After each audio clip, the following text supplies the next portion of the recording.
ना भाई, आप जो कह रहे हैं कि नहीं, आप जो कह रहे हैं कि अयोध्या से बीजेपी नहीं हारी, तो अयोध्या में 22 जनवरी को प्राण प्रतिष्ठा करके सरकार के खजाने से लाखों करोड़ों रुपया वहाँ झोंक दिया गया, जो मेरे और आपके टैक्स का पैसा था। जो सरकार ने इवेंट किया, उस इवेंट के माध्यम से पूरे देश भर में सरकार जो है हिंदुत्ववादी विचारधारा या हिंदुत्ववादी झंडा लहराना चाह रही थी, उसकी सारी की सारी कुंजी ही राम मंदिर और अयोध्या से शुरू होती है। जिस अयोध्या के नाम पर में हज़ारों लाखों मुसलमानों का कत्लेआम पिछले 30-32 साल में हो चुका है, जिस अयोध्या के नफ़रत की विचारधारा की वजह से कई मुस्लिम बच्चियों के हिंदुत्ववादियों ने बलात्कार कर दिए हैं, जिस अयोध्या में राम मंदिर की विचारधारा को लेकर या राम मंदिर के नाम पर में कई मुसलमानों के घर जला दिए गए, आज वहीं की जनता ने बीजेपी को प्राण प्रतिष्ठा के होने के तुरंत बाद, यानी जिस जगह के नाम पर पिछले 30-32 साल से वोट लिए जा रहे थे, आज की डेट में इतना सब कुछ करने के बाद वहाँ की ही लोकलाइट जनता जब वोट नहीं दे रही है, तो देश का क्या मैसेज जाएगा? देखिए, ये अयोध्या एक विधानसभा क्षेत्र अलग है जी। आप पहले समझ लीजिए उस चीज़ को कि ये विधानसभा क्षेत्र से अगर कोई चीज़ माइनस आती है, प्लस आती है, तो इसका मतलब ये नहीं कि पूरा वो अपोज में जाएगा। सुनिए मेरा, अगर आप जगह के नाम पे पूरा खेल रचा अभी आप देखो, मथुरा में भी तो बीजेपी जीती, वाराणसी में भी जीती, उज्जैन में जीती, महाबलेश्वर में जीती। क्या उसको कोई महत्व नहीं रहेगा? उसका कोई काउंटर नहीं रहेगा। विधानसभा अयोध्या सोने विधानसभा स्लोगन जो है वो अयोध्या को ही क्यों दिखती फिर बार बार कि एक विधानसभा क्षेत्र जो अयोध्या का, उसमें 1,04,464 उसमें वोटिंग गिरा। वोटिंग बीजेपी को आया वहाँ से 1,04,000। एक विधानसभा क्षेत्र है ना, मैं फैजाबाद की बात नहीं कर रहा। आप उसको राम मंदिर को लेकर फैजाबाद आप वो भुना रहे। मैं उसको अयोध्या ने राम को नकारा नहीं और ना ही बीजेपी को नकारा। 1,04,464 मत वो कितने वोट से है? तो कांग्रेस का एसपी का कैंडिडेट देखिए, और उसमें 1,04,000 खाली उसमें मिली, यानी 450 के मार्जिन से आज भी बीजेपी माइनस है, वहाँ एसपी माइनस है। अवधूत जी है ना वहाँ पे, अवधूत जी जो एसपी कैंडिडेट है, और भी 450 से माइनस है। तो हम ऐसे कैसे बोल सकते हैं अयोध्या से हरी? हाँ, ये बोल सकते हैं आप फैजाबाद से हरी है ना, और ये नहीं बोल सकते आपकी जो अयोध्या, आप उसको ऐसा देख रहे हैं कि अयोध्या कॉन्स्टिट्यूंसी से वोट ज्यादा मिला है, आप उसको फैजाबाद बोलिए। तो जो विपक्ष है ना, उन्होंने अपप्रचार कर रहे हैं। नागपुर से उसको समझते हैं, नागपुर से ऐसा समझते हैं कि गडकरी जी को देवेंद्र फडणवीस की जो कॉन्स्टिट्यूंसी है वहाँ से वोट नहीं मिले, कम मिले, और पश्चिम नागपुर से ज़्यादा मिले। ऐसा नहीं होता। हाँ, तो पश्चिम नागपुर से ज़्यादा मिले और गडकरी साहब जीत के आए, तो ये कैलकुलेशन तो ऐसा नहीं बोल सकते। आप उसको इस संदर्भ में देख ही नहीं रहे हैं कि मतलब देश ने राम मंदिर के नाम पर, राम मंदिर हासिल होने के बाद में मोदी जी के जो गुणगान मीडिया कर रही थी। मैंने अभी कहा कि आज की जो पीढ़ी है, आज के जो लोग हैं, वो धर्म के नाम पे ना वोटिंग करना चाहते हैं, ना वो हिंदू मुस्लिम करना चाहते हैं, क्योंकि उनका खुद रोटी रोजी का सवाल है। तो आज बेरोजगारी तो है नहीं ना, बहुत बेरोजगारी है, बात कर दिन पर दिन बेरोजगारी है। आप है तो 2014 के बाद इतनी बेरोजगारी बढ़ गई कि मैं आपको बता नहीं सकता। टेलीविजन देखिए, वहाँ तो कोई बेरोजगारी दिखती नहीं ना भाई। कमाल है, सब एमबीए करे हुए बच्चे डिग्रियां लेके घूम रहे हैं, अभी भी तो नौकरियां कहाँ है? पकौड़ा बना लो, चाय बना लो, वो रोजगार दे रहे हैं, मोदी जी दे रहे हैं। तो वही तो मोदी जी का तो बोलना वही है ना कि फिर पकौड़ा बना लो, चाय बना लो। बहुत अच्छा हो कि हमने ज़्यादा नहीं पढ़ा और हम पत्रकारिता में, कृष्ण भाई और हम लोग पत्रकारिता। इलेक्शन देश के जीडीपी बनाम परिवार के जीडीपी हुआ, ऐसा मुझे लगता है। मैं रियाज भाई से सहमत हूँ चीज़ के लिए कि ये बेरोजगारी यहाँ मुद्दा था जी। यहाँ पे खुद के देखो, मैं अभी पहले बोला ना कि देश की जीडीपी 2029 तक आप डिग्री वाले चाय बेचते हुए मिलेंगे आपको। तो अभी भी बेच रहे हैं, अभी ज्यादा बढ़ जाएंगे। अभी देश कहाँ आगे जा रहा है? कहाँ जा रहा है? लोग बोलते हैं कि देश वहाँ का, नागपुर का एक चाय वाला डॉली जो है बिल गेट्स से मिल रहा है, करने के लिए तैयार नहीं है कि भैया बीजेपी अयोध्या से हारी नहीं है, इतना काबिल भी नहीं है, पर्सनली ले रहे हैं, मस्के साहब पर्सनली ले रहे हैं इस चीज को। एक पत्रकार की हैसियत से बात कर रहे हैं, पर्सनली ले रहे हैं, लेकिन इनका कहने के बीजेपी अयोध्या से हारी नहीं है। मस्के साहब एक बहुत वरिष्ठ पत्रकार है, हमारे बहुत अच्छे भाई है, अच्छे दोस्त है। मैं सही बताता आपको कि 2014 के बाद, मस्की जिस भी मेरा सवाल है कि 2014 के बाद हिंदू मुस्लिम बढ़ा कि नहीं बढ़ा, बढ़ा है। उसके बाद बेरोज़गारी बढ़ गई है। उसके बाद में महंगाई, सबसे बड़ा मुद्दा वो बढ़ गई है। अरे आप बोलते हैं कि महंगाई बढ़ने से देश की तरक्की, कहाँ से होंगी तरक्की? आज जो लेबर को जितने पैसे पहले मिलते थे उतने ही पैसे आज भी मिलते हैं। महंगाई ज़्यादा हो गई। आज का गैस सिलेंडर की तो ये तो पूरी जनता को मालूम है। लेडीज़ सबसे अच्छा जानती है इस सवाल को। लेडीज़ बहुत अच्छे से बता सकती है कि सिलेंडर 350 से आज 1100 हो गया। तो ये अगर कोई बीजेपी वाले से हम सवाल करते हैं कि भाई महंगाई की बात करते हैं कि महंगाई बहुत ज़्यादा हो गई, तो बोलते हैं देश तरक्की पे जा रहा है। पेट्रोल महंगा हो गया, भाई देश तरक्की पे जा रहा है। और महंगाई से अर्निंग तो होना ना उतना, जब तो देश की तरक्की होंगी। आप बोलते हैं कि विदेशों में गालीन बिछाया जा रहा है, हमारे प्रधानमंत्री की वाहवाही हो रही है। अरे ठीक है, करें, हम भी, हमारा भी गर्व है, हमें भी गर्व है कि हमारे देश के प्रधानमंत्री बाहर जाके हमारे देश का नाम रोशन कर रहे हैं, मगर उस तरीके से होना तो चाहिए ना। सवाल ये है ना कि हमने प्रधानमंत्री चुना है, हमने राजा नहीं चुना। गालीन नहीं चाहिए, हमें गालीन नहीं चाहिए। हमें देश में शिक्षा, रोजगार, स्वास्थ्य ये चाहिए ना, हमें नफरत नहीं चाहिए। मैंने मेरे पिछले डिबेट्स में, हमें गालीन से क्या लेना देना? डिबेट्स में अगर गालीन ही हमारा वोट देने का मुद्दा है तो फिर जहां हमारे यहाँ पे जब विदेशी मेहमान आते हैं तो हम देश के गरीबों की झोपड़पट्टियों को छुपाने के लिए होर्डिंगें लगा दे रहे, रास्ते पे पर्दे लगा दे रहे हैं। तो उससे अट्रैक्ट होता है और उनको वोट देता है, इसलिए उनको करना है। लोकसभा 2024 जो इलेक्शन अभी हाल ही में हमारे पास से गुजरा है, तो पिछली तुलना में जो मोदी जी के, मतलब बीजेपी की जो सरकार बनी थी और एक तरफा वोट मोदी जी को मिले थे और उनके बहुत अच्छे लोग चुन के आए थे, लेकिन कहीं ना कहीं इस बार लोकसभा 2024 में बीजेपी को नकारा गया है जी। नकारा इसीलिए गया है जी कि ये महंगाई, धर्म, जात पात ये कोई भी नहीं चाहता। ठीक है भाई, राम मंदिर बना है, अच्छी बात है, भावना है, होना चाहिए, कोई दिक्कत नहीं। मुसलमानों ने सब्र किया, बाबरी मस्जिद का जो मामला था उसको ये कर दिया कि भैया ठीक है, आप अपनी भावनाओं को पूरा कर लें, हम देख लेंगे, हम अपने आप में पेशेंस रख लेंगे, वो भी हो गया। अब सवाल ये है कि मंदिर तो बन गया जी, मस्जिद टूट गई, लेकिन अब कैसे? अभी भी तो वही हाल चल रहा है ना, रोजगार नहीं है।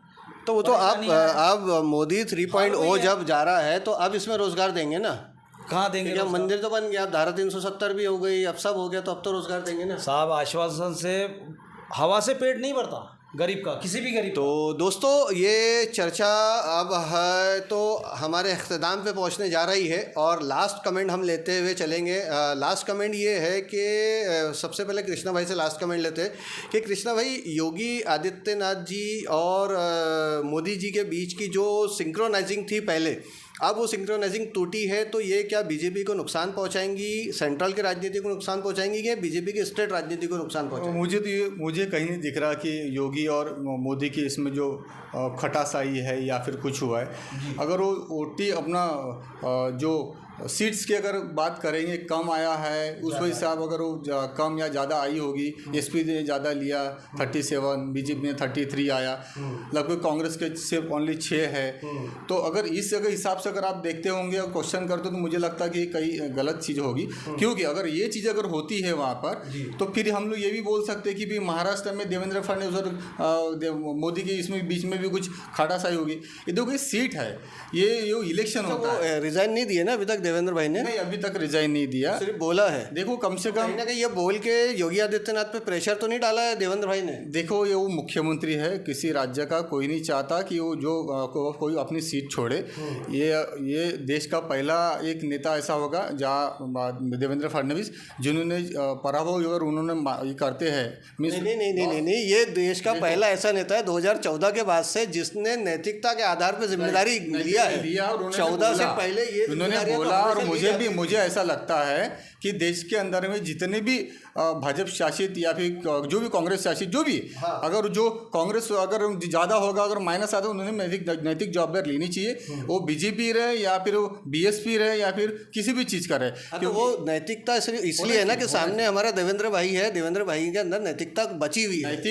देखो नैतिकता बची है नहीं बची वो अलग विषय होता है, लेकिन उन्होंने अपना जो पराभव स्वीकार लिया महाराष्ट्र के अंदर में, ये बहुत बड़ी बात होती है।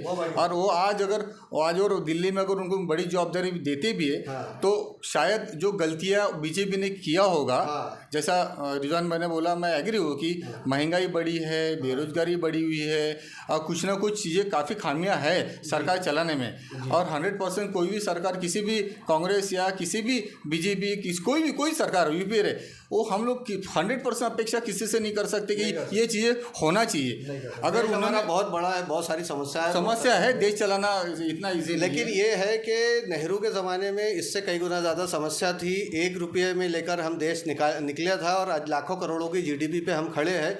तो वो जो क्रेडिट मारा जा रहा है 2014 के बाद से, बताया जा रहा है कि हम बिल्कुल आज ही आज़ाद हुए, आज ही पैदा हुए, आज ही है तो चलना शुरू किया, तो कहीं ना कहीं अब वो परसेप्शन भी बदलने का वक्त आ गया है शायद। देखो 10 सालों में, 10 साल में देखो, 10 नेहरू का रोना रोया देखो कांग्रेस सरकार ने जो 60 साल उन्होंने जो काम किया, अपने हिसाब से परिस्थितियों में निरूप किया। उनके पास जो परिस्थितियाँ थी उनके हिसाब से उन्होंने काम किया। जितना उनके पास पैसा था उन्होंने देश में लगाया, और जिसको जितना रोजगार देना था उनके भी काफ़ी थी, रिस्ट्रिक्शन था, ये मानना पड़ेगा। अगर जब हम देश में जीडीपी बढ़ गई, हमारे पास में पैसा आ गया, देश के अंदर में सब चीज़ हुई, तो देखो तो क्या होता है उसमें उन्होंने लायबिलिटी बढ़ना चाहिए। हमारा एमएसएमई देखो तो उन्होंने क्या किया, इंफ्रास्ट्रक्चर में ज़्यादा पैसा खर्चा किया, एमएसएमई को खत्म कर दिया। एमएसएमई को खत्म नहीं किया, एमएसएमई में बहुत ज़्यादा पैसा है। एमएसएमई 67% खत्म हो गया। नहीं, खत्म नहीं हुआ एक्चुअली, कृषि से ज़्यादा, उस कृषि के बाद में सबसे ज़्यादा बजट उनका ही है, एमएसएमई का ही है। लेकिन कोविड के बाद से एमएसएमई में जितना डाउनफॉल आया है उसने बेरोजगारी उतनी ज़्यादा बढ़ाई है। देखो बड़ी है, मैं बोला कि बेरोजगारी इम्पोर्ट बड़ी है, महंगाई भी बड़ी है, महंगाई पर इंफ्रास्ट्रक्चर बड़ा हुआ है, आप नकार नहीं सकते। इंफ्रास्ट्रक्चर से भाई, मेरे इंफ्रास्ट्रक्चर से मेरा एग्जांपल लेके चलते, नागपुर शहर में मेट्रो बना, 9,500 करोड़ का मेट्रो बना, 9,500 करोड़ का टैक्स लायबिलिटी मेरे पे और आप पे सब पे आ गई। अब नागपुर शहर के अंदर में 10 किलोमीटर के रेंज में मेरे को अगर जाना है तो मेरे लिए इतनी इजी एक्सेसिबिलिटी है कि मैं अपनी 2 व्हीलर को लेके 10 किलोमीटर में कहीं भी आना जाना कर सकता हूँ। कॉस्ट इफेक्टिविटी मेरी मेट्रो से कम है। अगर यही इंफ्रास्ट्रक्चर मेरा नागपुर के अराउंड बनता और 60 किलोमीटर के एरिया को कनेक्ट करता इंडस्ट्रियल बेल्ट के साथ में, तो वो होता डेवलपमेंट। ये तो आपने डेड इन्वेस्टमेंट कर दिया, तो ये इंफ्रास्ट्रक्चर मेरे किस काम का है? देखो मुझे 20 साल के बाद अगर उसमें का यूटिलाइजेशन हो तो मैं तो आज ब्याज दे रहा हूँ ना। देखो मुझे नहीं लगता ये वो वेस्टेज ऑफ मनी है। कभी इकोनॉमिकली अपन इसका बहुत अच्छे से मुझे एक बात बताइए। नहीं देखो ना, मैं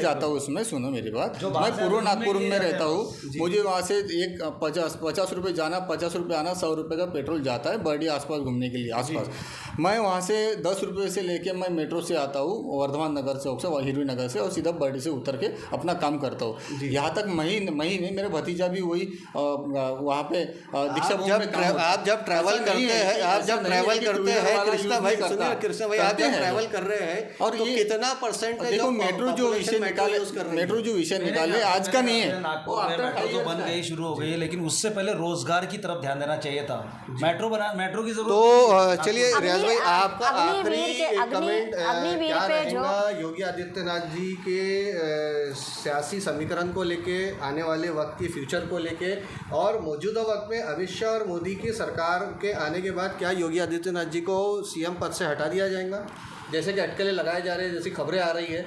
देखिए ये राजनीति है, इसके अंदर कुछ बता नहीं सकते।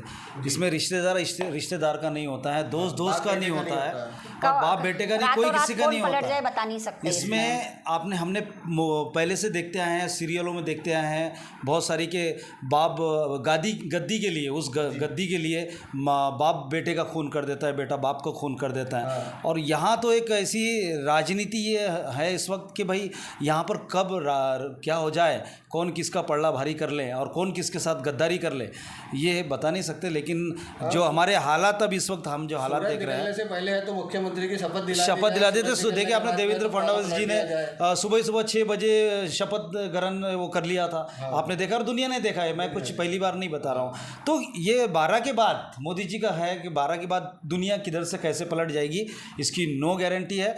अब आगे जो बीजेपी में क्या होने वाला है, क्योंकि हम जो देख रहे हैं इस वक्त, जो खटास देख रहे हैं बीजेपी के अंदर ही, हालांकि वो बाहर नहीं आ रही है, बातें नहीं आ रही है, सार्वजनिक नहीं हो पा रही है, लेकिन कहीं ना कहीं कुछ ना कुछ अंदर गुटबाजी है, वो गुटबाजी चल रही है, ये तो नखी है। जी तो शमा मैम, आप क्या कहेंगी आखिरी कमेंट में अपने?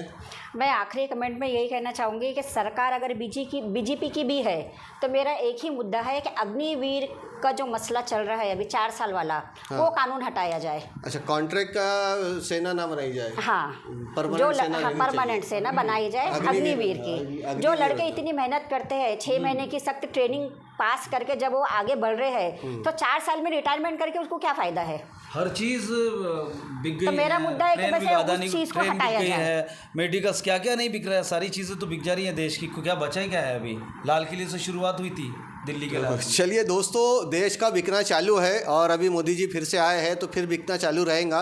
देश बिकता रहेगा, हम देखते रहेंगे, क्योंकि हमें हिंदू मुसलमान में ज़्यादा मज़ा आ रहा है। हम देश को बिकते हुए ऐसे ही देखते रहेंगे, दुनिया से चले जाएंगे। आने वाले वक्त में हमारी नस्लें जब खड़ी होंगी। दोस्तों, अगर आप जितने भी लोग हमें इस चैनल पे देख रहे हैं इनकलाब में, मैं आपको एक ही मैसेज दूंगा कि हिंदू मुस्लिम की राजनीति कभी ना करें। हमें हिंदू मुस्लिम पर जीना ही नहीं है, हमें भाईचारे से रहना है, एक दूसरे का सहारा बन के रहना है। और हमारे देश की खूबसूरती गुलदस्ते की तरह जो है ना, वो हिंदू मुस्लिम सिख ईसाई सभी समाज को लेकर बना है बहुत प्यारा गुलदस्ता, और उसका नाम है भारत। और इस भारत में जब तक हम सब एक होकर रहेंगे ना, तो हमें कोई तोड़ नहीं पाएगा। तो इसलिए मैं कहता हूँ कि आप लोग मोहब्बत से रहें, भाईचारे से रहें, सबका साथ सबका विकास तो बीजेपी ने दिया है, लेकिन हमें रियल उस पर उतरना है और सारे समाजों को साथ लेके चलना है। मज़हब नहीं सिखाता, आपस में बैर रखना। हिंदी है हम वतन है, हिंदुस्तान हमारा, इसे भी हमेशा याद रखें। और इसी 2 लाइन के साथ में मैं आज के शो से इजाज़त लूँगा। मैं शाकिर रज़ा खान फिर आपके सामने हाजिर हूँगा इंशाअल्लाह अज़ीज़। तब तक के लिए इजाज़त दीजिए, अपना बहुत बहुत ख्याल रखें। जज़ाकल्लाह खैर, अल्लाह हाफ़िज़।